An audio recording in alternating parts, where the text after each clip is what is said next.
Tengku Helmi Abu Bakar terpilih sebagai Ketua Pimpinan Cabang Gerakan Pemuda Ansor Kabupaten Pidijaya periode 2020 sampai 2024. Dosen IAI Al-Aziziyah Samalanga itu terpilih secara aklamasi dalam konferensi cabang GP Ansor Pidijaya yang dilaksanakan di Aula STI Ummul Aiman Meredu Senin 17 Februari 2020.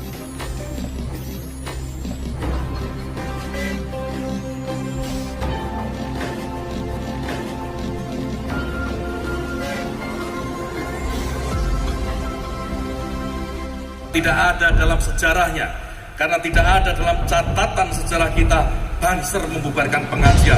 Ribuan pengajian, jutaan pengajian, Banser yang menjaga dan tidak ada kejadian apa. Konferensi ini merupakan bukti dan komitmen santri pemuda Nahdlatul Ulama Pidijaya untuk terus berjuang memperkokoh Ahlussunnah wal Jamaah dan pelopor kebangkitan Badan Otonom atau disingkat dengan Banom Nahdlatul Ulama, khususnya GP Ansor dan Banom lainnya, kata Ketua Panitia Konfercap GP Ansor Pidijaya Tengku Zaharullah dalam siaran fairnya Selasa 18 Februari. Tengku Zaharullah menambahkan, di era milenial saat ini peran pemuda khususnya GP Ansor harus diusahakan semaksimal mungkin untuk kebaikan dan perbaikan. Oleh karena itu, GP Ansor akan mencurahkan segenap kemampuan dalam menyimbangi kondisi sosial tersebut. Kita perkuat dan membumikan Nahdlatul Ulama di Pidijaya untuk memperkokoh persatuan. GP Ansor harus memberi kontribusi nyata bagi kemajuan gerak peradaban di negeri Japake ini.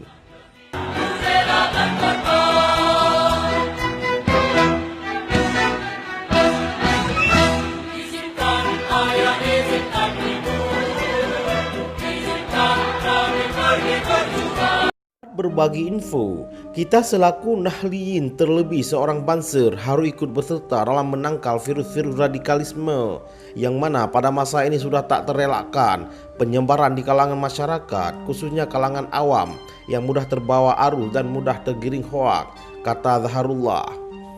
Panitia pelaksanaan Diklat Terpadu Dasar Angkatan Pimpinan Cabang PC Gerakan Pemuda Ansor Kabupaten Pidijaya Aceh ini menambahkan melalui kegiatan diharapkan peserta dapat mengikuti kegiatan dan membangkitkan gairah NU serta menjadi kader.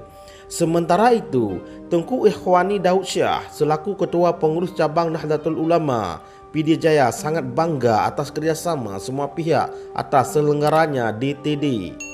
Kita ini sudah terlahir sebagai NU, maka patut bangga dengan NU yang kita miliki dan sampai nanti pun adalah NU yang perlu menjaga marwah dan kepada peserta DTD untuk bersungguh dalam mengikuti diklat, katanya.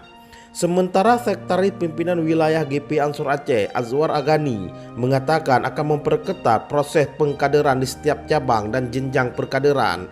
Kebijakan tersebut diterapkan untuk mencapai tujuan organisasi. Sekian dan terima kasih. Wassalam.